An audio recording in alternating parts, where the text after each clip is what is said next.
Bismillahirrahmanirrahim. Assalamualaikum warahmatullahi wabarakatuh.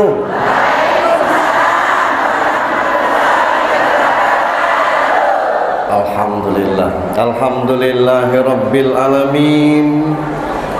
Assalatu wassalamu ala asrafil anbiya wal mursalin wa ala alihi wa sahbihi ajma'in. Yang berbahagia yang kita hormati Ustadz Salim Afillah dari Yogyakarta. Beliau ini dari Jogokarian, masjid yang viral se-Indonesia itu. Beliau tidak sendiri, bersama timnya. Bapak Bupati Kabupaten Bengkulu Tengah atau yang mewakili yang kita hormati, Bapak Kak Kemenang Kabupaten Bengkulu Tengah yang kami hormati, Ibu Ketua BKMT Kabupaten Bengkulu Tengah beserta pengurus, Ibu Ketua-Ketua BKMT Kecamatan se-Kabupaten Bengkulu Tengah yang kami hormati, Bapak Kepala Desa Desa Pekinyaring yang kami hormati, Pasar Pedati, mohon maaf, yang kami hormati, Adinda Yongki beserta kawan-kawan di Yayasan Asadul Bengkulu Villah yang berbahagia. Ibu-ibu, saya tidak menyampaikan tausiah, full kita kasih dengan Ustadz Salim Afillah. Nanti izin dengan Ustadz untuk kami ngisi konten YouTube-nya saja. Nah, titip nanti seremoniknya kepada Ustadz. Jadi Ustadz Salim, dulu kisahnya setiap bulan mereka ini ada pengajian bergiliran 10 kabupaten kota. Adalah gubernur yang bijaksana dulu yang membuat pengajian itu, dan ditempatkan mereka ini di gedung daerah. Mereka boleh menginjak-injak karpet gedung daerah tuh supaya kaki yang selama ini di kebun sawit, di pematang-pematang sawah, merasakan bagaimana rasanya karpet gedung daerah. Alhamdulillah, setelah si gubernur itu selesai pula lah pengajian. Dan saya dituntut, kapan pengajiannya lagi? Alhamdulillah ada surga yang membawa Ustadz Salim Fillah. Saya kontak Bengkulu Tengah. Siap Bu? Siap ya. Alhamdulillah ada yang dari Tawa Penanjung nih Ustadz. Tawa Penanjung tuh 35,6 km dari sini, 35 kilo setengah dari sini. Itu pakai 2 bus, 7 mobil, 8 motor. Jangan ibu tidak tahu, saya nengok ini dari Tawa Penanjung ini tadi. Baunya saya hafal. Alhamdulillah, saya tidak menyangka seramai ini yang datang. Ini belum full, Ustaz. Mereka ini punya pengajian setiap tanggal 6. Minta kemarin Ustaz hadir tanggal 6, saya bilang tidak bisa. Ustaz waktunya cuma tanggal 3. Gitu. Karena tanggal 6 mereka tanpa diundang datang dengan sendirinya. Alhamdulillah. Ibu-ibu juga nanti setelah asar, mulai dari asar berjamaah insyaallah Ustadz Salim ke Bengkulu Utara. Cuman saya tidak bisa menemani di Bengkulu Utara. Saya sudah tamit dengan Ibu Lasmiati, Ketua BKMT-nya, karena saya juga ada acara gitu. Jadi ada satu lagi BKMT yang uring-uringan nih Ustadz, gitu. Namanya BKMT Seluma. Karena dengan 3 BKMT ini saya mengatakan malu, saya mengatakan bahwa saya akrab, tapi yang jelas Bengkulu Utara, Bengkulu Tengah, dan Seluma. Seluma itu di Sukaraja, dia punya pengajian triwulanan. Nah, pengajian triwulanan itu rutin saya ngisi. Tidak banyak jamaahnya, kalau skala triwulan itu sekitar 1.500-an. kalau di Sukaraja dan sekitarnya. Kita di sini memang haus, Ustaz, dengan ilmu-ilmu agama. Ini jangan Ustaz pikir nih dari pinggir jalan ini, mereka ini jauh yang kadang-kadang harus dengan dorong mobil, naik mobil engkel, di antara pakai motor hingga sampai. Maka yang pertama, hutang yang tertunda setelah pengajian gedung daerah tidak ada, maka dicicil pengajian hari ini. Insyaallah 2024, jika Allah berkenan, bukan sayanya, tapi saya minta tolong kepada kalian lain untuk menggelar pengajian BKMT di gedung daerah lagi. Iya. Tapi jangan salah, bukan saya nanti yang akan jadi gubernur. Cuman saya bisa menyuarakan itu kalau nanti gubernurnya orang-orang yang kita harapkan peduli dengan ibu-ibu. Nanti kalau saya omong orangnya, kesannya saya kampanye. Tidak bagus itu. Ini masjid. Jadi kita berdoa untuk hal yang demikian. Ibu-ibu yang saya hormati, selain daripada itu, andai kata tidak hari ini, mungkin di pengajiannya masing-masing berkenanlah 1.000 per orang untuk didonasikan ke Cianjur itu. Jangan pikir 1.000 itu kecil. Penduduk Bengkulu ini 2 juta. Kalau 2 juta itu 1.000 orang, itu 2 miliar jumlahnya. Nah, jadi sekalian nanti mungkin belum sempat saat ini di pengajiannya masing-masing, nanti BKMT kabupaten yang akan berkoordinasi, dan itu atas nama Kabupaten Bengkulu Tengah itu. Supaya nanti bahwa apa yang kita sumbangkan ini, kasihan dengan mereka. Jangan pernah terprovokasi. Di situ sudah murtad semua. Itu urusan lakum dinukum, tapi urusan kemanusiaan kita tetap peduli. Jamaah sekalian, mohon maaf kepada bapak-bapak yang di luar. Ini tidak ada tempat space lagi untuk kita tempatkan di dalam. Tapi yang jelas, mewakili Yayasan Afillah, saya mengucapkan terima kasih. Ibu-ibu Yayasan Afillah ini, Bengkulu Fillah ini, di bawah Yayasan Asadul Bengkulu Fillah. Anak muda seperti ini yang mengelola pengajian anak muda berangkat dari 2018, bagaimana mengundang generasi muda ke masjid kembali, Ustaz. Agak sedih kita kalau lihat maghrib, isya, subuh, itu tidak ada remajanya, yang ada kaum tua. Mereka ini terpanggil. Tidak banyak program ini. Pertama, mendatangkan ustadz-ustadz nasional untuk tablik akbar. Pernah dilakukan dan ini sedang kita lakukan. Gitu.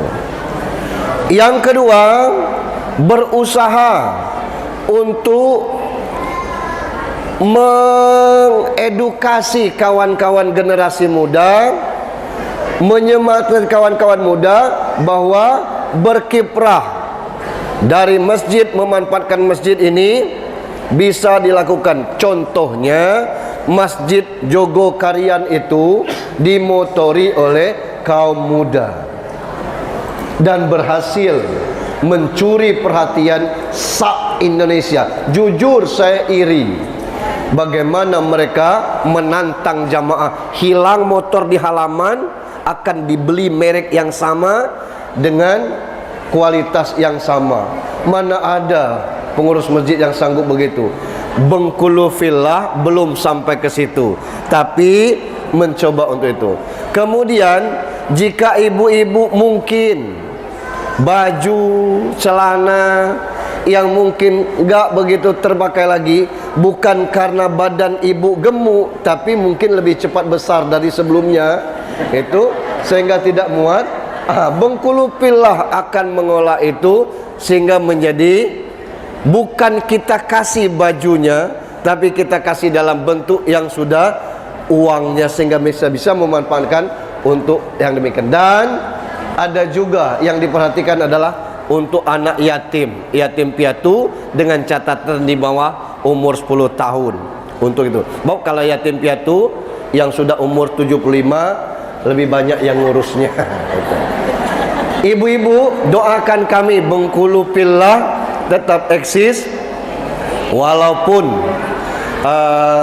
merangkak, dan alhamdulillah begitu ada poster dari Bengkulu Tengah menyebar di status WhatsApp saya, ini serius Salim Fillah ke Bengkulu. Lah saya bilang iyalah. Bagaimana mungkin Kabupaten Bengkulu Tengah bisa mendatang? Dah usah pajang foto saya bilang kan. Atuh. Jadi mantap betul foto Ustadz Salim Fillah dan foto ketua dan sekretaris yang muncul di situ. Nah, ini upaya dari Bengkulu Fillah. Dan ke depan ada satu hutang lagi, Ustaz. Semoga kita umur panjang. Kalau mungkin di sini sudah ketemu Salim Fillah, penulis buku agama yang sangat produktif, juga mubalik yang enak didengar. Nanti suatu saat kalau Ustaz Salim bisa Bengkulu lagi, kita coba gelar untuk bayar hutang saya di Seluma yang saya katakan tadi. Ibu-ibu, terima kasih.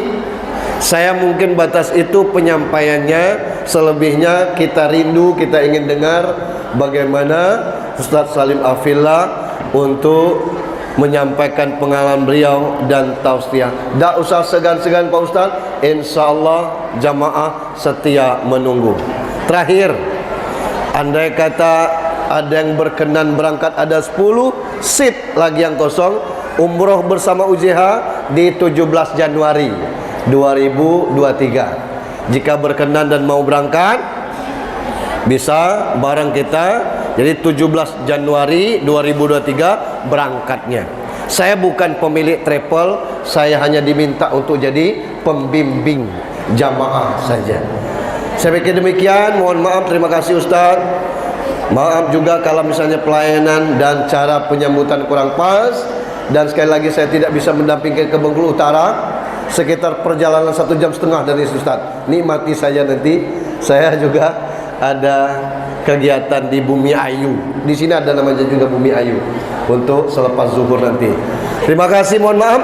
Assalamualaikum warahmatullahi wabarakatuh. Assalamualaikum warahmatullahi wabarakatuh.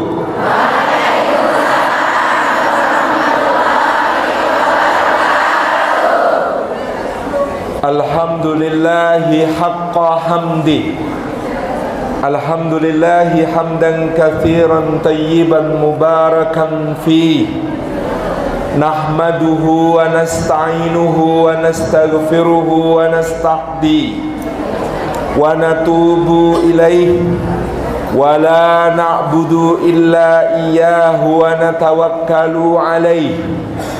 Allahumma fasalli wa sallim wa barik ala sayyidina Muhammad wa ala alihi wa ala ashabihi wa dhurriyyatihi wa man sara ala nahjihi wa sanna bi sunnatihi wa ihtada bi hadihi wa da'a bi da'watihi ila yaumi liqa'i rabbih.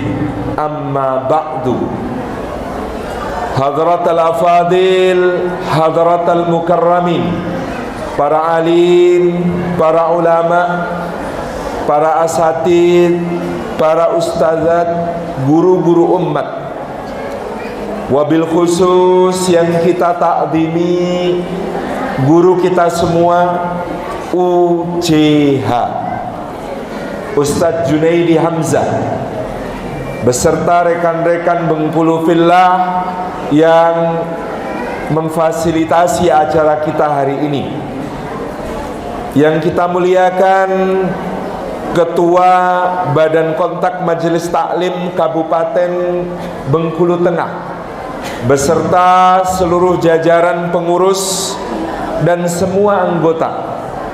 Seragamnya cantik sekali, Masya Allah. Yang kita hormati pejabat Bupati Kabupaten Bengkulu Tengah, dalam hal ini diwakili Bapak Kabar Kesra, beserta seluruh jajaran pemerintahan berbagai tingkatan, bapak-bapak camat, barangkali ada yang hadir, para kepala desa, ketua RW, ketua RT. Yang kita muliakan Bapak Kepala Kantor Kementerian Agama Kabupaten Bengkulu Tengah beserta seluruh jajaran, para tokoh masyarakat, para sesepuh, para pimpinan berbagai ormas, dan para pimpinan majelis taklim se-Kabupaten Bengkulu Tengah. Demikian pula seluruh hadirin hadirat, muslimin muslimat, mukminin mukminat, salihin salihat, bahkan yang belum kawin dan belum sunat. Semua yang hadir rahimani wa rahimakumullah, puji syukur kehadirat Allah Subhanahu wa taala atas limpahan karunia-Nya pada kesempatan pagi menjelang siang yang teduh, yang sejuk, yang semilir ini.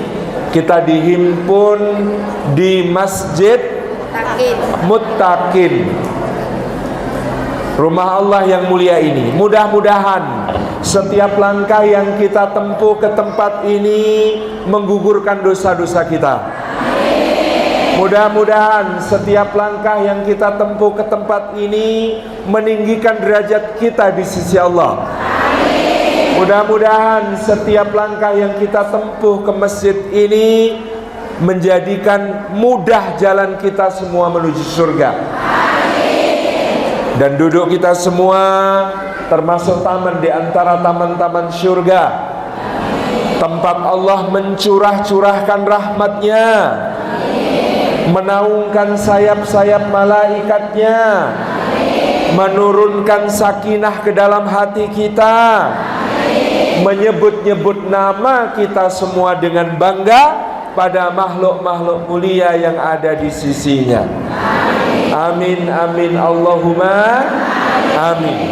Ini harapan kita seperti janjinya Rasulullah sallallahu alaihi wasallam, majtama'a qaumun fi baitin min buyutillah yatluna kitaballah wa yatadarasunahu bainahum illa ghasyiyatuhumur rahmah wa haffatsumul malaikah wa nazalat alaihimus sakinah wa dzakarahumullahu fi man indah, rawahu Muslim ay huwa sahih. Ibu-ibu, bapak-bapak, hari ini bapak-bapak menjadi orang-orang yang terpojok. Hari ini bapak-bapak menjadi orang-orang yang terpinggir. Mudah-mudahan yang berkenan hadir semuanya Allah mudahkan urusannya. Semuanya Allah lancarkan rizkinya. Semuanya Allah lunasi utangnya. Kok keras sekali yang ini? Macam wajah-wajah ada kreditnya. Barakallahu fikum. Semoga Allah mudahkan semuanya ikut Ustadz Junaidi Hamzah menjadi tamu Allah, pergi ke Baitullah, ziarah pada Rasulullah sallallahu alaihi wasallam. Insyaallah ya Bu ya. Siap umrah sama Ustadz Junaidi Hamzah? Sudah punya tabungannya? Belum. Kita tunggu panen sawit, kita tunggu panen karet, kita tunggu amalan 3 surat Bu. Ini efektif supaya cepat haji, cepat umroh. Yang pertama surat An-Nasr, idza jaa nasrullah. Karena surat An-Nasr banyak-banyak dibaca, surah ini turun ketika Fathu Makkah. Yang kedua surah Al-Balad, banyak-banyak dibaca karena surah Al-Balad tentang kota Makkah. Yang ketiga surat Tanah. Itu biasanya paling cepat. Sekali dibaca biasanya bisa langsung daftar haji atau daftar umrah. Barakallahu fikum jami'an, dengan syarat dan ketentuan tanahnya nggak cuma satu. Jangan sampai habis dijual, habis pulang umroh, pulang haji, mau nyadap karet, apa kamu ini kebunku kan? Jangan sampai. Insya Allah ibu-ibu semua, bapak-bapak sekalian, asalkan kita yakin namanya jadi tamu Allah itu undangannya Allah. Banyak yang menjadi tamu Allah bukan karena harta. Saya juga sering berangkat umroh gak pernah bayar, malah dibayar. Soalnya seperti beliau menjadi pembimbing. Jadi tidak semua yang berangkat haji umroh itu harus pakai harta, pakai ilmu juga boleh. Insya Allah optimis bu, kita semua mudah-mudahan bisa menunaikan sempurna rukun-rukun Islam sampai yang ke-5. Amin amin ya rabbal alamin. Kalaupun sampai akhir hayat belum kesampaian, yang terpenting niatnya sudah sampai, niatnya sudah ada, bukti niatnya sudah ada, sudah mulai nyicil nabung. Bismillah. Surat apa bu? Surat nikah. Surat nikah nggak laku dijual. Baik, Bapak Ibu yang dirahmati oleh Allah, saya bersyukur sekali bisa sampai ke Bengkulu Tengah, bisa menyapa Bapak Ibu sekalian. Apa kabar Bapak Ibu sekalian? Alhamdulillah. Masya Allah, saya menyaksikan wajah-wajah ceria.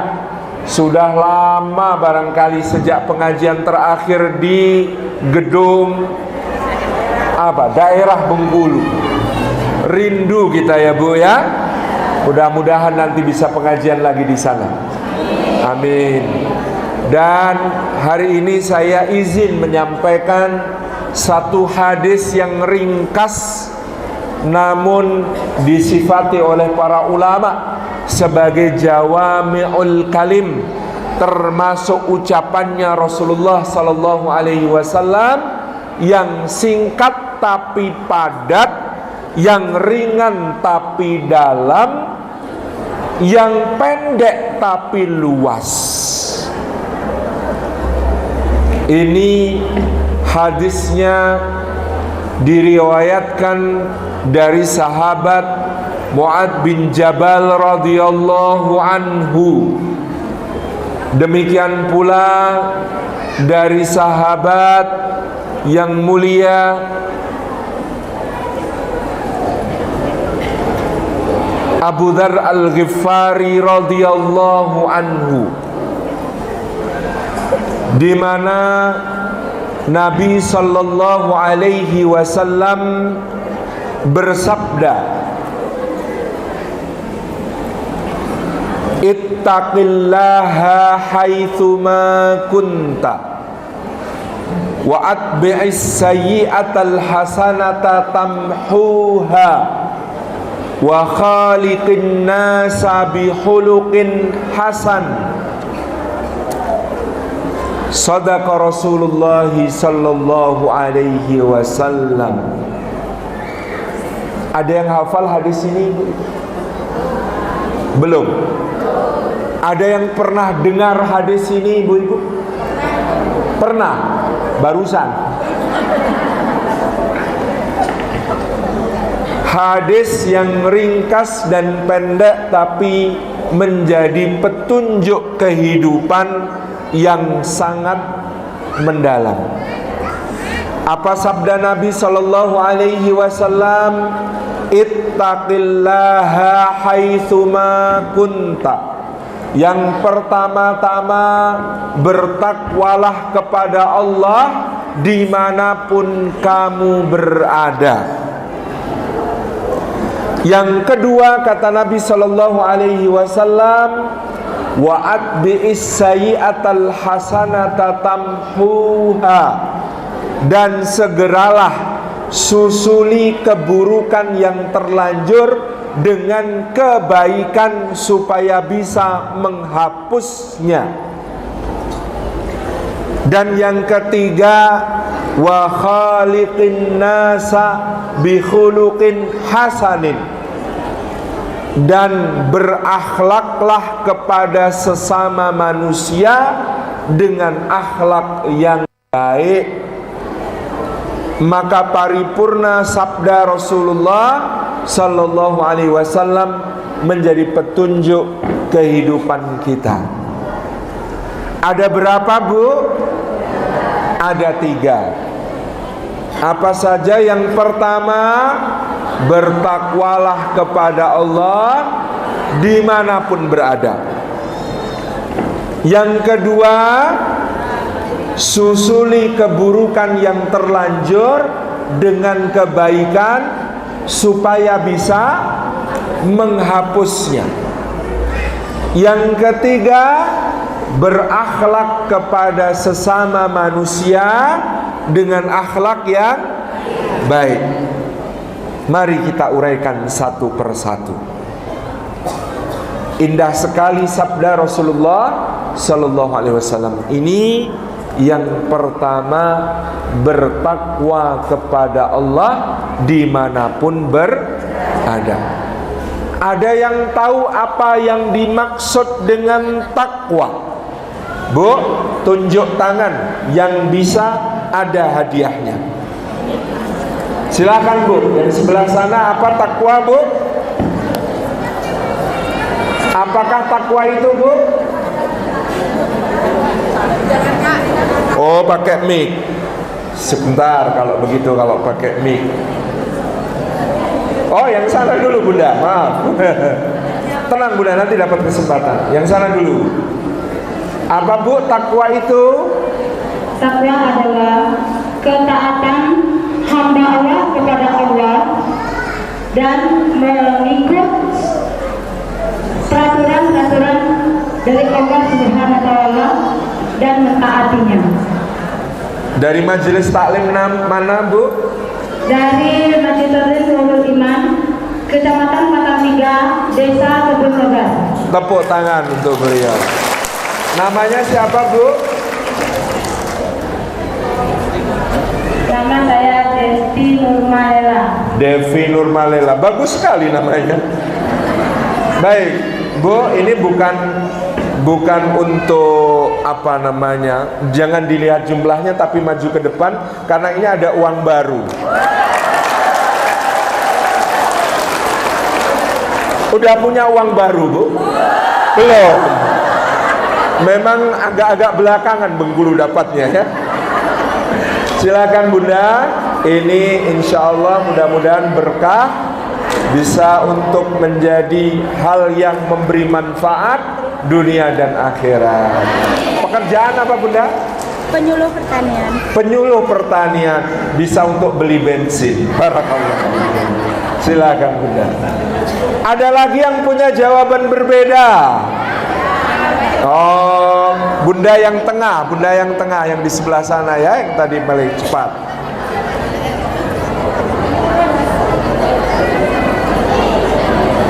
Oke, ya silakan, Bunda. Assalamualaikum warahmatullahi wabarakatuh. Waalaikumsalam warahmatullahi wabarakatuh. Nama saya Yusina dari Majelis Taklim Masjid Pasar Dati. Masjid Taklim Pasar Dati. Pasar, orang sini, Akamsi ya, Bunda ya, anak kampung sini. Apa itu takwa, Bunda? Takwa artinya takut. Takut. Takut. Dan takwa itu adalah melaksanakan anjuran-anjuran Allah dan meninggalkan larangannya. Tepuk tangan, Masya Allah. Bunda mau uang lama atau uang baru, Bunda? Yang baru. Oke, bismillahirrahmanirrahim. Masih ada, alhamdulillah. Silakan.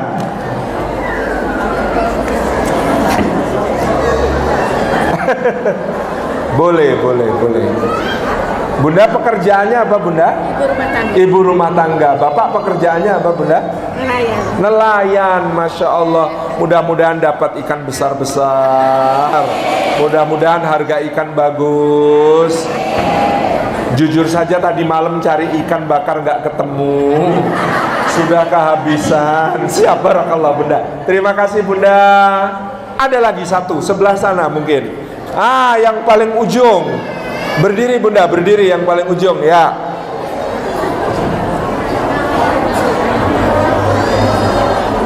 Iya. Maju Bunda, boleh? Maju? Ya. Iya.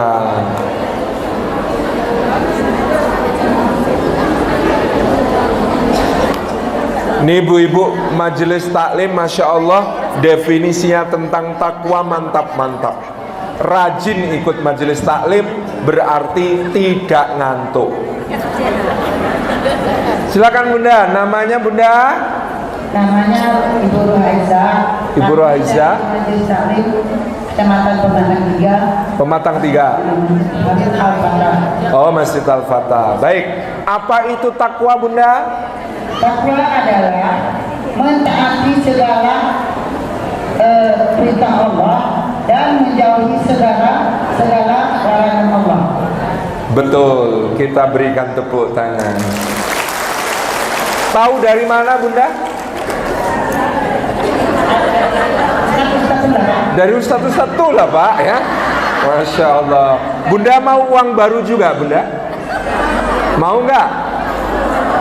Mau nggak? Mau, oke ya. Meskipun jumlahnya sedikit tapi uangnya baru. Jangan dijual ya Bunda ya. Baik Bunda, silakan maju ke depan.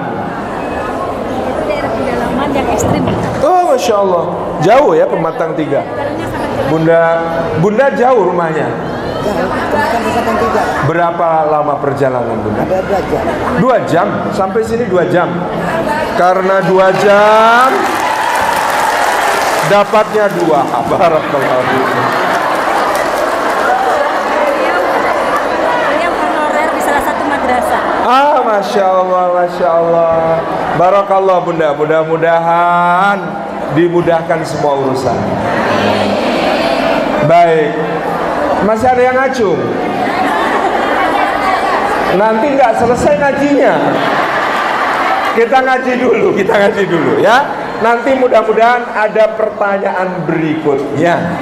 Kalau masih ada kesempatan. Baik, tadi sudah disebutkan takwa, menjalankan perintah Allah dan menjauhi larangannya.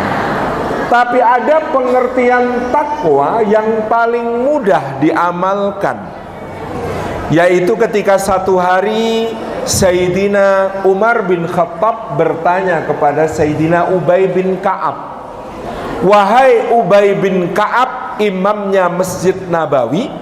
Beliau Ubay bin Ka'ab pada masa kekhalifahan Umar bin Khattab dijadikan sebagai imam Masjid Nabawi. Apakah takwa itu? Maka Ubay bin Ka'ab menjawab, "Pernahkah engkau wahai Amirul Mukminin berjalan di satu tempat yang banyak duri-durinya, banyak onaknya, banyak lubang jebakannya, dan cahayanya remang-remang, agak-agak gelap?" Kata Sayyidina Umar, "Iya, aku pernah."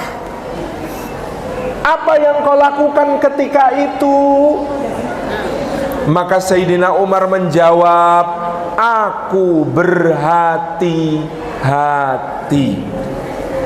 Kata Sayyidina Ubay bin Ka'ab, "Fadzalika taqwa."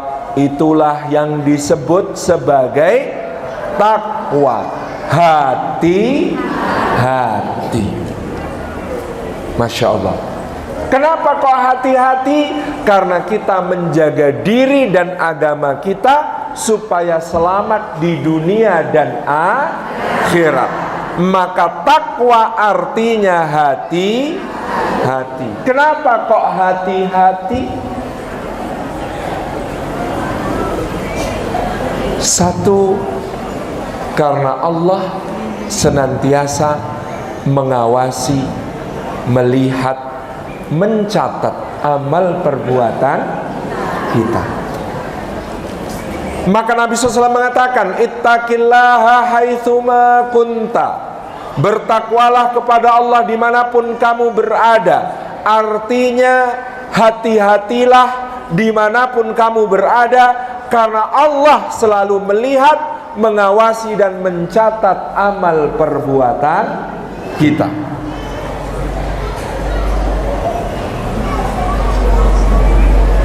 Kalau ibu-ibu sedang di rumah, apakah Allah melihat? Kalau ibu-ibu sedang sendiri, apakah Allah melihat? Kalau ibu-ibu sedang sembunyi, apakah Allah melihat? Ya, kita yakin di semua buminya Allah ini tidak ada satupun tempat kecuali pasti dilihat, diawasi, dicatat oleh Allah. Maka hati-hati dimanapun kita berada, karena Allah mencatat, bahkan merekam apapun yang kita lakukan. Kenapa Pak Ustadz bilang Allah itu merekam? Karena ada siratan makna tersebut dalam satu hadis Nabi Shallallahu Alaihi Wasallam. Beliau bersabda, pada hari yang disebut sebagai Yaumul Hisab. Apa itu Yaumul Hisab, Bu? Hari perhitungan. Maka anak Adam akan dihadapkan kepada Allah. Lalu Allah Subhanahu wa ta'ala menampakkan semua nikmat-nikmat yang pernah Dia berikan kepada orang tersebut. Lalu orang tersebut mengakui semua nikmat-nikmat Allah itu. Kemudian ditampakkan pula kepadanya semua amal perbuatan orang tersebut. Maka orang tersebut juga mengakui semua amal perbuatannya itu. Jadi kita semua ini di dunia sedang main film, direkam. Semua rekamannya akan ditayangkan di Yaumil Hisab. Jangan dikira yang main film cuma Christine Hakim. Jangan dikira yang main film cuma siapa, Bu, yang ditonton biasanya? Amanda Manopo, Ikatan Cinta, Arya Saloka. Bukan cuma mereka yang main film, ibu-ibu pun semua main film. Kameranya nge-shoot, kameranya merekam. Raqibun atidun, mengawasi terus tanpa henti.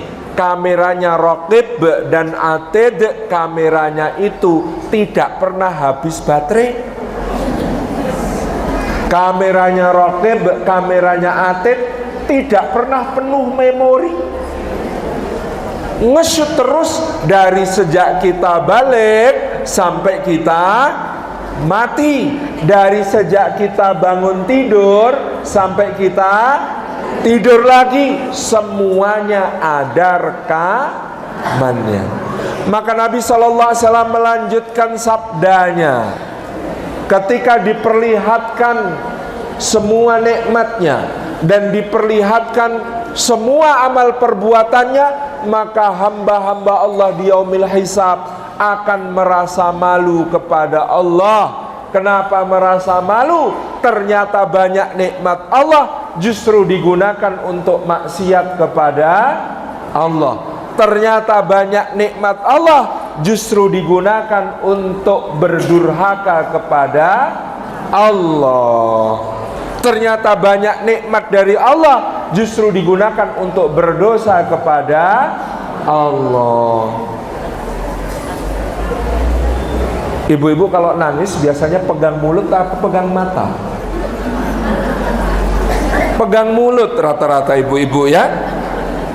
Kalau bapak-bapak rata-rata kalau nangis pegang apa, Pak?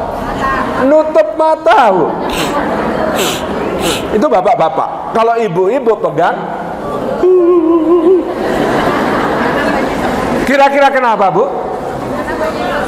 Karena kita tuh semua tahu di bagian mana kita banyak dosanya. Kalau bapak-bapak yang ditutupi mata, kalau ibu-ibu yang ditutupi mulut. Masya Allah. Dari situ saja ketahuan di bagian mana banyak dosa. Semua ini nikmat dari Allah, dikasih mata, ternyata dipakai dosa. Semua tahu mulut dari Allah, tapi dipakai dosa kepada Allah. Bu, tahu nggak tuh sebelah tuh gelangnya gede-gede? Aku tahu itu imitasi. Aku tahu belinya di pasar desa sebelah. Itu bukan emas.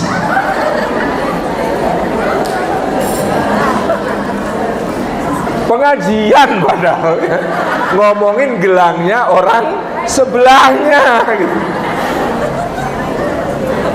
Ini Masya Allah ya, jilbabnya itu kenapa? Aku udah lihat itu dipakai 7 pengajian, jilbabnya itu terus. Iya Bu, kadang-kadang terpancing ya komentar begitu ya. Insya Allah. Ada lagi yang komentar pasti belum dicuci, itu kemarin juga pakai itu. Semua akan diperlihatkan, semua perbuatan akan ditampakkan oleh Allah Subhanahu wa taala di yaumil hisab. Maka kata Nabi SAW, semua anak Adam akan merasa malu karena nikmat-nikmat Allah justru dipakai untuk berdosa kepadanya. Sehingga apa, kata Nabi melanjutkan sabdanya, semua anak Adam itu akan mengucurkan keringat dingin karena malu kepada Allah. Ibu-ibu kalau malunya berat, keringat dingin enggak? Saking malunya berkeringat dingin. Dan Nabi SAW mengatakan pada hari itu orang akan tenggelam dalam keringat dinginnya masing-masing sesuai kadar seberapa memalukan filmnya yang ditayangkan dari semua perbuatannya di dunia. Ada yang tenggelam sampai mata kakinya, ada yang tenggelam sampai lututnya, ada yang tenggelam sampai pinggangnya, ada yang tenggelam sampai pundaknya, ada yang nggak kelihatan sampai rambutnya. Semuanya tenggelam dalam keringat dingin yang mengucur dari badannya masing-masing. Na'udzubillahi min dzalik. Tapi kalau ibu-ibu semua amal perbuatannya di dunia isinya kebaikan-kebaikan, ya Allah, aku lagi masakin suami, nggak ku tambah racun kok. Sambil aku sholawatan, sambil aku istighfar, sambil aku zikir, ngulek bawang merah sambil berzikir, karena matanya kemudian menyerocos keluar air mata. Ya Allah, ampunilah hambamu ya Allah. Nangisnya karena bawang merah. Masak sambil zikir, mandi wangi nawaitunya pergi pengajian, pakai jilbab yang bagus, jalan ke sini pakai mobil engkel, tanjakan naik dorong bareng-bareng. Kelihatan semuanya Bu, nanti Masya Allah, keringat-keringat yang menetes karena pergi pengajian, bermajelis taklim bareng-bareng, berukhuwah, tolong menolong. Di perjalanan bekalnya bakwan dibagi sama temen sebelah, bakwannya 1, cabenya 3. Masya Allah, itu semua ketika kebaikan, maka kelak di akhirat bikin kita tersenyum, gak berkeringat dingin. Maka ingat selalu, bertakwalah kepada Allah dimanapun berada, karena semuanya kena kamera, karena semuanya akan diperlihatkan, karena semuanya akan ditampakkan. Begitu pula kita mengajari anak-anak kita. Jangan sampai ibu itu mengajari anak-anak, awas ya kalau sampai ibu tahu. Ya dia pinter lah kalau cuma nyembunyiin dari ibu. Jangan bilang ke anak, awas loh ya kalau sampai ibu tahu.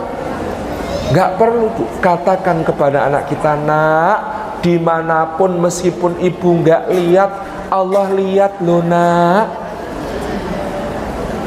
Nak, dimanapun kamu melakukan perbuatan apapun, ayahmu gak tahu, ibumu gak tahu, Allah pasti tahu. Ini yang perlu kita tanamkan kepada mereka.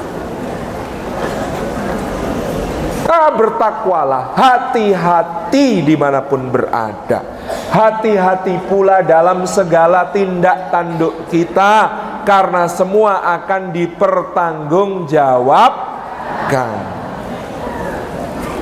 Ibu-ibu kalau pagi-pagi suami mau berangkat bekerja, ibu-ibu bilang apa? Ini bukan di sini, Pak. Ini bukan di Bengkulu. Tapi di satu kompleks kadang-kadang terdengar begini. Papa tahu kan sebelah itu eselon berapa? Eselon 3 loh Pak. Tahun ini mereka udah ganti mobil 2 kali. Aku tuh kayaknya istri eselon 2 deh. Tapi dari dulu mobilnya butut aja. Papa tuh gimana sih? Apa nggak bisa gimana caranya gitu loh Pak. Inilah serikat ibu-ibu penyebab korupsi. Karena ngomongnya sama suami, ngajak untuk melanggar apa yang dilarang oleh Allah. Ingat, bertakwalah kepada Allah dimanapun berada. Suaminya tukang tambal ban. Mas, bentar lagi masukin anak sekolah. Gimana caranya kayak omsetnya meningkat, tambal bannya. Akhirnya suaminya kepikiran nyebar paku, sehingga omset tambal bannya meningkat. Bahaya ini semua.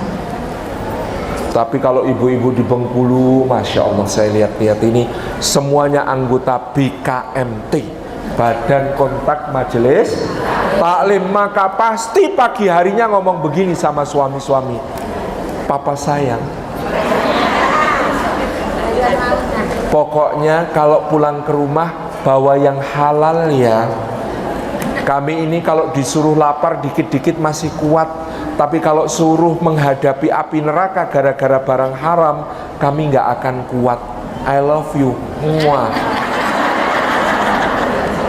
Suaminya mau berangkat panen sawit, cium tangannya, katakan, selamat berjuang kesatriaku. Aku tunggu kau di rumah, membawa harta yang halal dan barokah. Muah. Kata bapak-bapak, kalau ada muahnya nggak jadi berangkat Ustaz.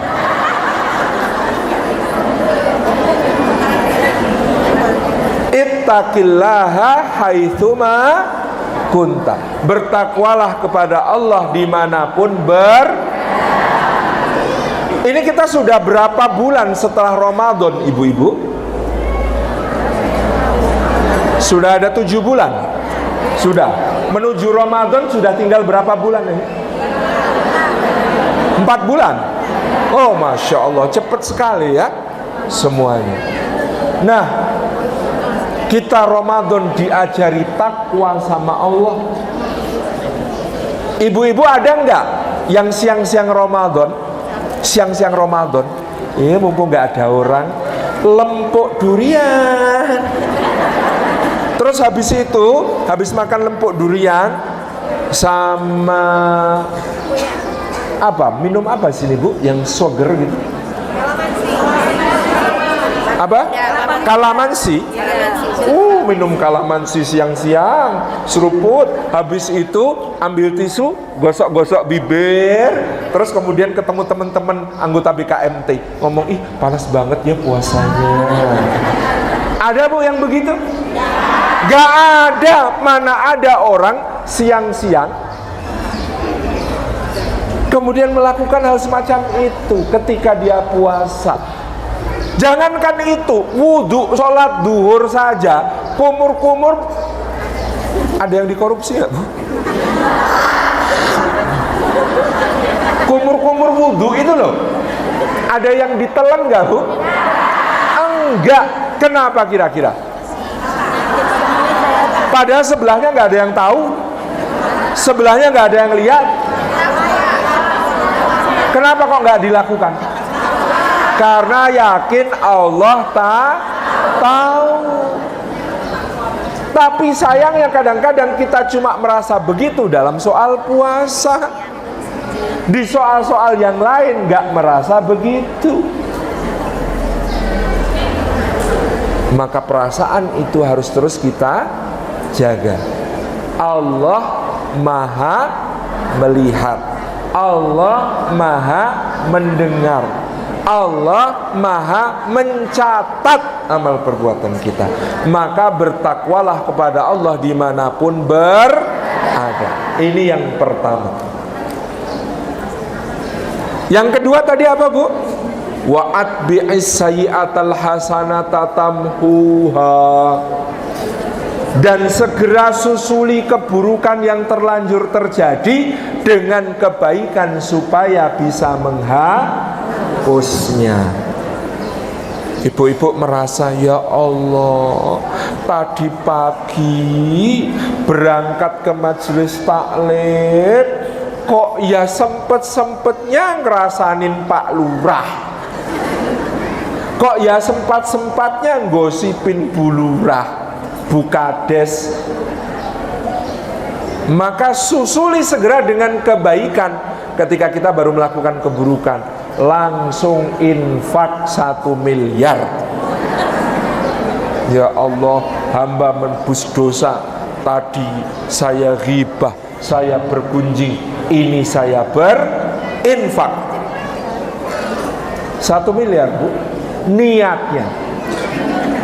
Adapun amalnya semampunya. Karena memang dalam soal beramal itu orang beriman pertama-tama soal niat. Maka dikatakan Nabi sallallahu alaihi wasallam, niatul mu'min khairun min amalihi. Niatnya orang beriman itu lebih bagus daripada amalnya. Nanti saya jelaskan kok bisa begitu. Kenapa kok niatnya orang beriman lebih bagus daripada amalnya? Sementara kebalikannya, orang yang di dalam hatinya ada penyakit, maka amalnya lebih bagus daripada niatnya. Ada kotak infak, Bu, lewat. Di dalam dompet ada uang 120.000, seratusan dan 20 ribuan. Berapa yang ibu masukkan? 20. Kalau jumlah uangnya naik menjadi 130.000, seratusan, 20 ribuan, 10 ribuan, berapa yang dimasukkan? Kok turun? Nah, jumlah uangnya naik kok yang dimasukkan berkurang, ini gimana? Kalau jumlahnya 135, ada seratusan, 20 ribuan, 10 ribuan, 5 ribuan, berapa yang masuk? Wah, repot ini. Ayo saya jelaskan begini, Bu. Pada suatu hari Masjid Al-Mutakin misalnya mengumumkan, Bapak Ibu jamaah Masjid Al-Mutakin yang dirahmati Allah, untuk meningkatkan layanan kami kepada seluruh jamaah, maka masjid akan membangun sebuah tempat wudhu dan toilet. Jumlah anggaran yang dibutuhkan adalah 100 juta rupiah. Maka barang siapa berinfak, mudah-mudahan Allah akan lipat gandakan pahalanya. Lalu ada orang mukmin hadir di situ. Dia kemudian melihat kotak infak menuju dia, lalu dia berpikir di dalam hatinya, ya Allah, saya akan infak ya Allah 100 juta full ya Allah, supaya semua pahalanya dari orang yang wudhu di sini sampai sholatnya, orang yang BAB, orang yang BAK, orang yang berbagai keperluan ke kamar mandi, kemudian mereka mendapatkan kelegaan, sehat walafiat, semoga pahalanya mengalir kepada saya ya Allah, nawaitu infak 100 juta. Lalu dia buka dompet, ada 130.000. Kemudian dia mengatakan, tapi ya Allah, engkau maha tahu, di dompet tinggal 130, belum belanja untuk 3 hari ke depan ya Allah, maka ampunilah hambamu ya Allah, dari 100 juta baru kuat 10.000. Lalu masuk kotak infak. Siapakah orang ini? Orang beriman. Kenapa? Niatnya lebih bagus daripada amalnya. Niatnya berapa, Bu? 100 juta. Amalnya berapa, Bu? 10.000. Keren itu. Karena yang repot yang satunya, kotak infak mendekat, dalam hati dia berkata, alamak, kotak infak usil amat, ikut-ikut dekat ke gua. Begitu kotak infak mendekat, mau dia geser ke samping, dia nggak ngisi, tapi banyak orang ngeliatin. Ya Allah, pada ngeliatin pula. Kalau nggak masukin kan nggak enak. Lalu buka dompet, ya uang paling kecil saya cuma 10.000, kok nggak ada yang lebih kecil sih? Lalu dikeluarkan 10.000, ditampakkan dulu, jeng-jeng. Lalu baru masuk, selfie pula, difoto, infak pembangunan toilet masjid, posting Facebook, jadiin status WhatsApp, geser. Yang ini amalnya berapa, Bu? 10.000, sama kan? Amalnya sama-sama 10, niatnya 0. Sudah 0, berlipat-lipat 0 pula. Subhanallah. Jadi orang mukmin yang mana?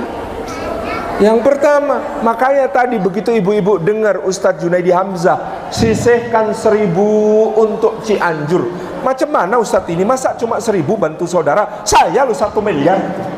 Niatnya. Amalnya? Ya masa niatnya 1 miliar, amalnya 1.000. Itu agak kejauhan.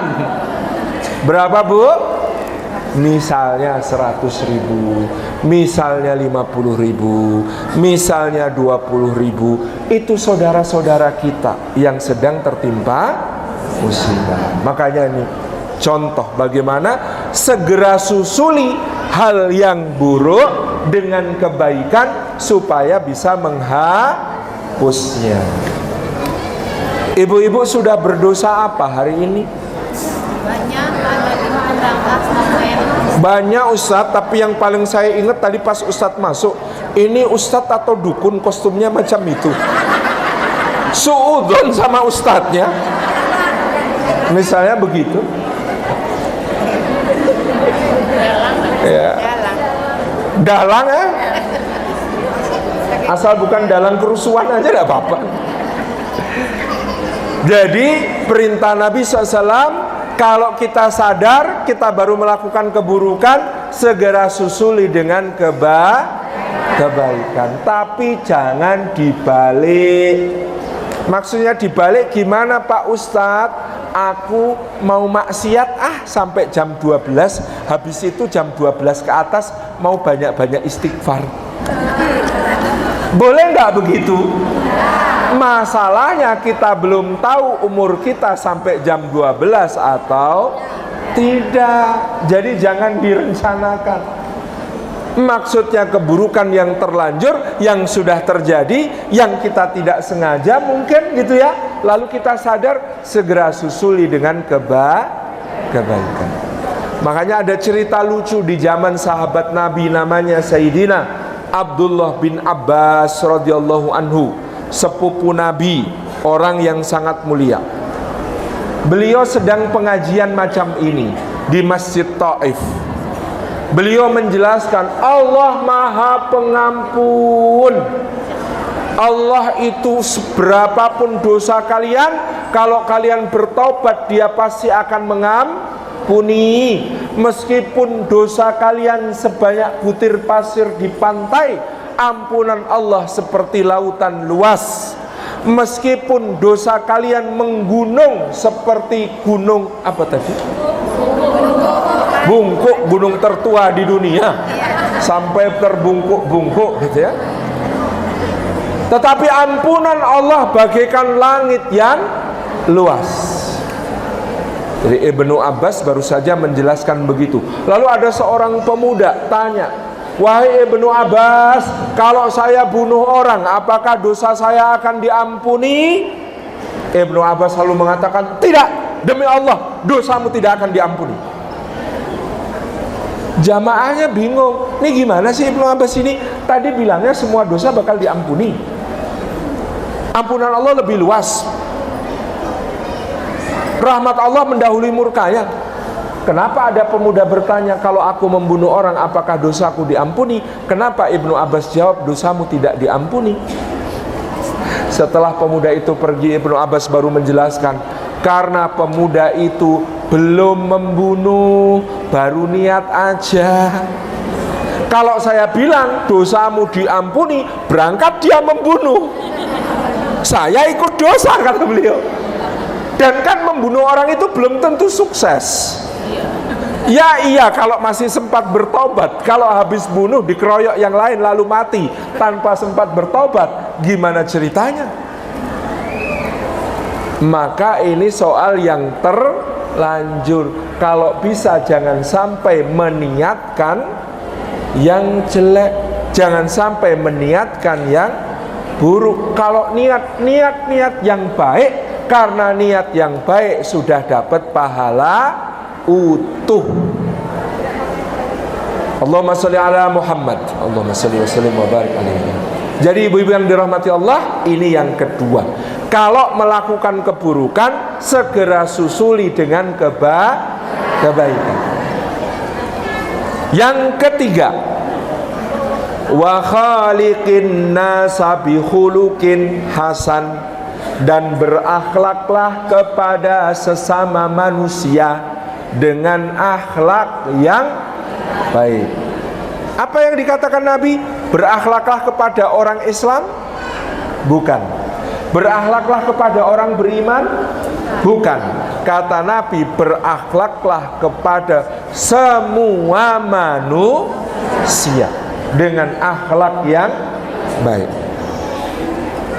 Maka kita upayakan, kita ini punya akhlak yang baik. Dimulai dengan yang sederhana, karena Islam ini agama yang sederhana dan maha pemurahnya Allah. Surga itu bisa dibeli dengan senyuman, karena senyummu adalah sedekah. Ibu-ibu senang tersenyum? Barang siapa senang tersenyum, insya Allah wajahnya cantik. Apa sih yang menentukan cantik atau tidak muka itu? Simetris, Bu. Muka secantik apapun, misalnya separuhnya Amanda Manopo, separuhnya lagi siapa yang cantik, Bu? Tamara Geraldine, tua sekali, Bu. Siapa misalnya? Malah lebih tua, Sophia Latjuba. Kalau separuh cantik enggak, Bu? Enggak, karena yang cantik itu yang simetris. Gimana supaya wajahnya simetris? Senyum yang tulus. Kalau senyumnya sinis, kalau senyumnya enggak ikhlas, wajahnya jelek. Makin naik separuh. Maka kalau ibu-ibu rajin tersenyum, diniati sedekah. Hari ini targetnya senyum 500 kali ya Bu ya. Hai ibu-ibu. Pokoknya senyum terus, Masya Allah. Maka sedekah karena senyum. Yang sederhana, karena Islam ini sederhana.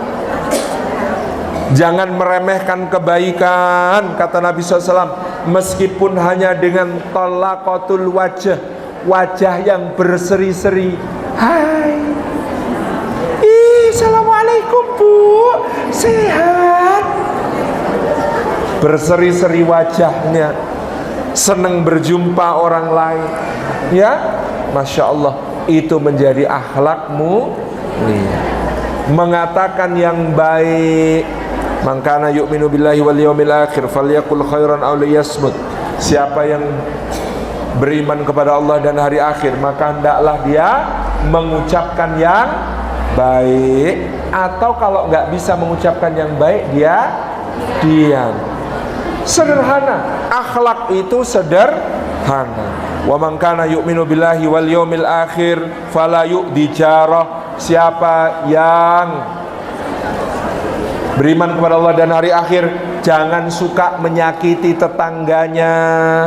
Termasuk menyakiti tetangga, kata Nabi SAW, kamu memasak makanan, baunya sampai ke hidung mereka, rasanya tidak sampai ke mulut mereka, apalagi yang dimasak ikan asin, baunya sampai kemana-mana, rasanya gak bagi-bagi. Ini repot. Makanya dia berbagi dengan tetangganya, bikin bubur, perbandingan beras sama airnya 1:9. Kok encer banget Bu? Supaya rata, mau dibagi-bagi ke tetangga. Masya Allah. Ini ada hadis ya, kalau masak perbanyak kuah supaya bisa dibagi-bagi. Masya Allah. Bikin bubur kacang hijau, bikin bubur ketan hitam, bikin bubur apa lagi Bu kalau di sini Bu? Bubur? Oh, Masya Allah, enak itu. Kok saya belum dapat? Masya Allah, tabarakar rahman. Insya Allah dengan berbagi apapun yang kita punya, semua menjadi kebaikan. Saya punya dosen dulu ketika kuliah di UGM. UGM itu UGM, pakai bahasa Inggris jadi UGM. UGM kayak nama buruh petik sawit ya, nggak apa-apa, ini memang mulia. UGM. Waktu saya di sana, ada dosen saya 4 tahun di Jepang, mengislamkan 5 keluarga di Jepang Bu. Caranya cuma sederhana. Ketika dosen saya ini tinggal di sana, dia punya tetangga-tetangga. Satu hari tetangganya ini pergi liburan seminggu penuh. Zaman itu yang namanya langganan koran masih dilempar ke depan halaman rumah. Kalau ada langganan koran dilempar. Maka oleh dosen saya ini, koran yang ada terserak di halaman rumah tetangganya diambil, dikumpulkan sampai 7 edisi. Di hari yang ke-7, ketika tetangganya ini pulang liburan, dia datang sama istrinya, dia bawa koran yang setumpuk 7 buah itu, sama istrinya membawakan bubur kacang hijau hangat kepada tetangganya yang baru pulang liburan. Tetangganya tanya, Anda kenapa kesini? Ini loh, koran-koran Anda kemarin saya ambilin. Buat apa Anda ambilin? Peduli amat Anda ini, kata dia. Kata dosen saya, kalau ada koran berserakan di depan rumah, maka orang yang lewat akan tahu kalau rumah ini kosong.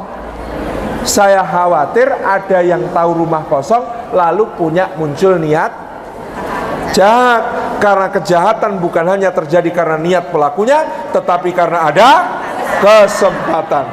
Ingat kata Bang Nabi ya. Maka saya ambil, saya bawa ke rumah. Ini karena Anda sudah pulang, saya serahkan. Wah, Anda baik sekali, gitu ya. Hai, arigatou gozaimasu. Lalu kemudian istrinya, oh iya, ini ada bubur kacang hijau hangat khas Indonesia.